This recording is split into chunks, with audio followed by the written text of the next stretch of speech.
Olojo is the biggest annual festival in Ile-Ife, where the dawn of the first day was experienced.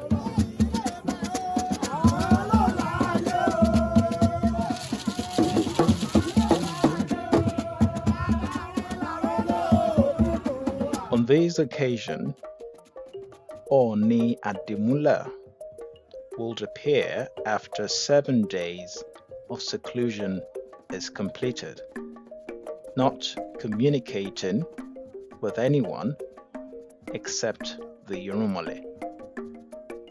Oni will wear the special Oduduwa crown called Ari only during Olojo festival as a praise, and leads the crowd to Okemogun.